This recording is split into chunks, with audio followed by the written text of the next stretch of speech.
Hi friends, ನಾನು ಮಾಡೋ ವಿಧಾನದಲ್ಲಿ ಒಂದ್ಸಲ ಚೌಳಿಕಾಯಿ ಪಲ್ಯನ ಮಾಡ್ಕೊಂಡು ನೋಡಿ. ತುಂಬಾ ಟೇಸ್ಟಿಯಾಗಿ ಬರುತ್ತೆ. ನೀವು ಸುಮಾರು ರೀತಿಯಲ್ಲಿ ಮಾಡೇ ಇರ್ತೀರ, ಆದರೆ ಈ ವಿಧಾನದಲ್ಲಿ ಒಂದ್ಸಲ ಮಾಡ್ಕೊಂಡು ನೋಡಿ, ತುಂಬಾ ಇಷ್ಟಪಟ್ಟು ತಿಂತೀರಾ.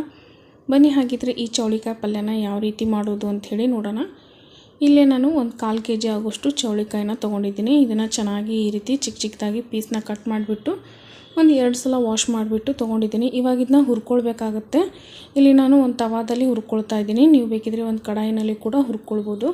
ಮೊದಲಿಗೆ ನೀರಿನಂಶ ಇರೋದ್ರಿಂದ ಒಂದು 2 ಸೆಕೆಂಡ್ ಹಾಗೇ ಫ್ರೈ ಮಾಡ್ಕೊಳ್ಳಿ. ನೀರಿನಂಶ ಎಲ್ಲ ಪೂರ್ತಿಯಾಗಿ ಹೋದ್ಮೇಲೆ ಇದಕ್ಕೆ 1 ಟೇಬಲ್ ಸ್ಪೂನ್ ಅಥವಾ ಒಂದು 2 ಟೇಬಲ್ ಸ್ಪೂನ್ ಆಗುವಷ್ಟು ಎಣ್ಣೆನ ಹಾಕಿಬಿಟ್ಟು ಗ್ಯಾಸ್ನ ಲೋ ಟು ಮೀಡಿಯಮ್ನಲ್ಲಿ ಇಟ್ಕೊಂಡು ಹುರ್ಕೊಳ್ಬೇಕಾಗತ್ತೆ. ಸ್ವಲ್ಪನೂ ಸೀದೋಗಬಾರ್ದು. ನೋಡ್ತಾ ಇರ್ಬೋದು, ನಿಮಗೆ ವಿಡಿಯೋದಲ್ಲಿ ಕಾಣ್ತಾ ಇದೆ ಎಷ್ಟು ಚೆನ್ನಾಗಿ ಚೌಳಿಕಾಯಿ ಹುರಿತಾ ಇದ್ದೀವಿ ಅಂಥೇಳಿ. ಈ ರೀತಿಯಾಗಿ ಹುರ್ಕೊಂಡ್ರೆ ಚೌಳಿಕಾಯಿ ಪಲ್ಯ ತುಂಬಾ ಟೇಸ್ಟಿಯಾಗಿ ಬರುತ್ತೆ. ಜಾಸ್ತಿ ಸೀದೋದ್ರೆ ಸೀದೋದು ಸ್ಮೆಲ್ ಬರುತ್ತೆ, ತಿನ್ನಲಿಕ್ಕೆ ಅಷ್ಟು ಟೇಸ್ಟಿಯಾಗಿರಲ್ಲ. ಇವಾಗ ನೋಡಿ ಹುರಿದ್ಬಿಟ್ಟು ಎಲ್ಲನೂ ಒಂದು ಪ್ಲೇಟ್ನಲ್ಲಿ ತೆಗೆದು ಇಟ್ಕೊಂಡಿದ್ದೀನಿ. ಇವಾಗ ಇಲ್ಲಿ ಒಂದು 1/4 ಕಪ್ ಆಗುವಷ್ಟು ಕಡಲೆ ಬೀಜ ಅಂದರೆ ಶೇಂಗಾನ ತೊಗೊಂಡಿದ್ದೀನಿ. ಹಾಗೆ ಇದಕ್ಕೆ ಒಂದು 2 ಟೇಬಲ್ ಸ್ಪೂನ್ ಆಗುವಷ್ಟು ಹುರಿದಿರುವಂಥ ಬಿಳಿ ಎಳ್ಳನ್ನ ತೊಗೊಂಡಿದ್ದೀನಿ. ನಾನಿಲ್ಲಿ ಇದು ಕಲ್ಲಲ್ಲಿ ಇದನ್ನು ಸ್ವಲ್ಪ ಲೈಟಾಗಿ ಈ ರೀತಿ ಕುಟ್ಕೊಳ್ತಾ ಇದ್ದೀನಿ. ನೀವು ಬೇಕಿದ್ರೆ ಇದನ್ನು ಮಿಕ್ಸಿ ಜಾರಿಗೆ ಹಾಕ್ಕೊಳ್ಬೋದು. ಪೂರ್ತಿ ಪೌಡ್ರ್ ಮಾಡಬೇಕಂತೇಳಿ ಸ್ವಲ್ಪ ತರಿಯಾಗಿ ರುಬ್ಕೊಂಡ್ರೆ ಸಾಕು. ಇವಾಗ ನೋಡಿ ಇದನ್ನ ಚೆನ್ನಾಗಿ ನಾನು ಸ್ವಲ್ಪ ತರಿಯಾಗಿ ಈ ರೀತಿ ಇದನ್ನು ಕುಟ್ಕೊಳ್ತಾ ಇದ್ದೀನಿ. ಈ ರೀತಿಯಾಗಿ ತರಿಯಾಗಿ ಇದನ್ನು ಮಾಡಿಕೊಂಡ್ರೆ ಟೇಸ್ಟಿಯಾಗಿ ಬರುತ್ತೆ ಅಂತ ಹೇಳ್ತೀನಿ. ಇವಾಗ ನೋಡಿ ಇಷ್ಟ ಆಗಿದೆ, ಇಷ್ಟ ಆದರೆ ಸಾಕು. ಇದನ್ನು ನಾನೀಗ ಒಂದು ಬಟ್ಲಲ್ಲಿ ತೆಗೆದು ಇಟ್ಕೊಳ್ತಾ ಇದ್ದೀನಿ. ಇದನ್ನು ನೀವು ಜಾಸ್ತಿ ಕ್ವಾಂಟಿಟಿಯಲ್ಲಿ ಕೂಡ ಮಾಡಿ ಇಟ್ಕೊಳ್ಬೋದು. ಬೇರೆ ಯಾವುದಾದ್ರೂ ತರಕಾರಿ ಮಾಡಿದಾಗ ಹಾಕ್ಕೊಳ್ಬೋದು. ಬದನೆಕಾಯಿ ಪಲ್ಯ, ಬೀನ್ಸ್ ಪಲ್ಯ ಮಾಡಿದಾಗ ಹಾಕ್ಕೊಳ್ಬೋದು. ತುಂಬಾ ಟೇಸ್ಟಿಯಾಗಿ ಬರುತ್ತೆ. ಇವಾಗ ನೋಡಿ ಇದಕ್ಕೆ ಒಗ್ಗರಣೆ ಮಾಡ್ಕೊಳ್ಳೋಣ. ಇಲ್ಲಿ ಒಂದು ಕಡಾಯಿನ ಇಟ್ಕೊಂಡಿದ್ದೀನಿ. ಹಾಗೆ ಒಂದು 4-5 ಟೇಬಲ್ ಸ್ಪೂನ್ ಆಗೋಷ್ಟು ಎಣ್ಣೆ ಹಾಕಿದ್ದೀನಿ.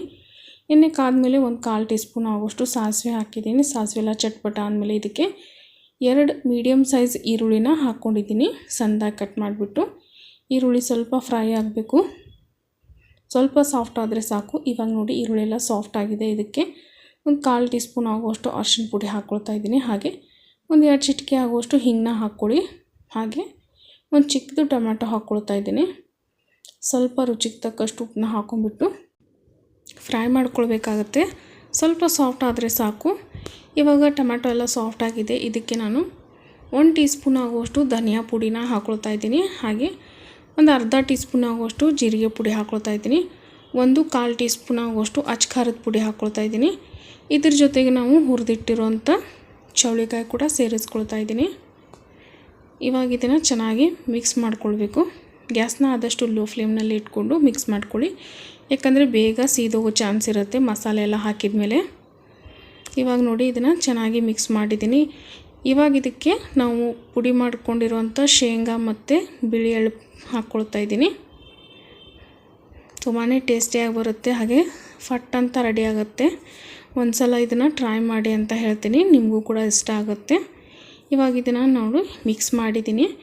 ಇವಾಗ ಇದಕ್ಕೆ ಬೇಯುವಷ್ಟು ನೀರನ್ನ ಸೇರಿಸ್ಕೊಳ್ಬೇಕಾಗತ್ತೆ. ಇದಕ್ಕೆ ನಾನು ಚೌಳಿಕಾಯಿ ಮುಳುಗುವಷ್ಟು ನೀರನ್ನ ಸೇರಿಸ್ಕೊಳ್ತಾ ಇದ್ದೀನಿ. ಎಲ್ಲನೂ ಮಿಕ್ಸ್ ಮಾಡಿದ ಮೇಲೆ ಒಂದು ಸಲ ಉಪ್ಪು ಮತ್ತು ಖಾರನ ಟೇಸ್ಟ್ ಮಾಡ್ಕೊಳ್ಳಿ. ಏನಾದರೂ ಕಡಿಮೆ ಇದ್ದರೆ ಇವಾಗಲೇ ಸೇರಿಸ್ಕೊಳ್ಬೋದು. ಇವಾಗಿದು ಕುದಿ ಬಂದಿದೆ. ಗ್ಯಾಸ್ನ ಲೋ ಫ್ಲೇಮ್ನಲ್ಲಿ ಇಟ್ಟು ಇದನ್ನು ಬೇಯಿಸ್ಕೊಳ್ಬೇಕಾಗತ್ತೆ. ಒಂದು 10ರಿಂದ 15 ನಿಮಿಷದಲ್ಲಿ ಚೆನ್ನಾಗಿ ಚೌಳಿಕಾಯಿ ಬೇಯುತ್ತೆ, ಅಥವಾ ಚೌಳಿಕಾಯಿ ಬೇಯೋವರೆಗೆ ನೀವು ಬೇಯಿಸ್ಕೊಳ್ಬೇಕಾಗತ್ತೆ. ಇವಾಗ ನೋಡಿ 15 ನಿಮಿಷ ಆಗಿದೆ. ಇದನ್ನು ತೆಗಿಳ್ತಾ ಇದ್ದೀನಿ ಪ್ಲೇಟ್ನ. ನೋಡ್ತಿರ್ಬೋದು ಎಷ್ಟು ಚೆನ್ನಾಗಿ ಕಾಣ್ತಾ ಇದೆ. ಹಾಗೆ ತಿನ್ನೋಕ್ಕೂ ಕೂಡ ಅಷ್ಟೇ ಸೂಪರಾಗಿರುತ್ತೆ ಅಂತ ಹೇಳ್ತೀನಿ. ಗ್ಯಾಸ್ ಫ್ಲೇಮ್ನ ಆಫ್ ಮಾಡಿಬಿಟ್ಟು ಕೊತ್ತಂಬರಿ ಸೇರಿಸಿದರೆ ಚೌಳಿಕಾಯಿ ಪಲ್ಯ ರೆಡಿ ಆಗುತ್ತೆ. ಬಿಸಿ ಬಿಸಿ ಜೋಳದ ರೊಟ್ಟಿಗೆ, ಚಪಾತಿಗೆ, ಹಾಗೆ ರಾಗಿ ರೊಟ್ಟಿಗೆ, ಬಿಸಿ ಅನ್ನಕ್ಕೆ ಸೂಪರಾಗಿರುತ್ತೆ ಅಂತ ಹೇಳ್ತೀನಿ. ಯಾರೆಲ್ಲ ಚಾನಲ್ನ ಹೊಸದಾಗಿ ನೋಡ್ತಾ ಇದ್ದರೆ ದಯವಿಟ್ಟು ಚಾನಲ್ನ ಸಬ್ಸ್ಕ್ರೈಬ್ ಮಾಡ್ಕೊಂಡು ನೋಡಿ ಅಂತ ಹೇಳ್ತೀನಿ. ವಿಡಿಯೋ ಇಷ್ಟ ಆದರೆ ಒಂದು ಲೈಕ್ ಕೊಟ್ಟು ಇನ್ನೂ ಹೆಚ್ಚಾಗಿ ನಮಗೆ ಸಪೋರ್ಟ್ ಮಾಡಿ ಅಂತ ಕೇಳ್ತೀನಿ. ಆದಷ್ಟು ಎಲ್ಲ ವಿಡಿಯೋಗಳನ್ನ ನೋಡಿಬಿಟ್ಟು ನಿಮ್ಮ ಫ್ಯಾಮಿಲಿ ಫ್ರೆಂಡ್ಸ್ ಜೊತೆನೂ ಶೇರ್ ಮಾಡ್ಕೊಳ್ಳಿ. ಈ ಮುಖಾಂತರ ನಮಗೆ ಸಪೋರ್ಟ್ ಮಾಡಿ ಅಂತ ಕೇಳ್ತೀನಿ ಫ್ರೆಂಡ್ಸ್. ನೋಡ್ತಾ ಇರ್ಬೋದು, ನೀವು ಕೂಡ ಇದನ್ನು ಒಂದು ಸಲ ಮಾಡಿಕೊಂಡು ಟೇಸ್ಟ್ ಮಾಡಿ ಅಂತ ಹೇಳ್ತೀನಿ. ನಿಮಗೂ ಕೂಡ ಟೇಸ್ಟು ತುಂಬಾ ಇಷ್ಟ ಆಗುತ್ತೆ, ಸೂಪರಾಗಿರುತ್ತೆ ಅಂತ ಹೇಳ್ತೀನಿ. ಇದೇ ರೀತಿ ನಮ್ಮ ಚಾನಲ್ಗೆ ಒಂದು ಸಲ ವಿಸಿಟ್ ಮಾಡಿಬಿಟ್ಟು ವಿಡಿಯೋಗಳನ್ನ ನೋಡಿ ಸಪೋರ್ಟ್ ಮಾಡಿ. ಮತ್ತು ಸಿಗ್ತೀನಂತೆ ನೆಕ್ಸ್ಟ್ ವಿಡಿಯೋನಲ್ಲಿ. ಅಲ್ಲಿವರೆಗೂ ಎಲ್ಲರಿಗೂ thank you so much for watching.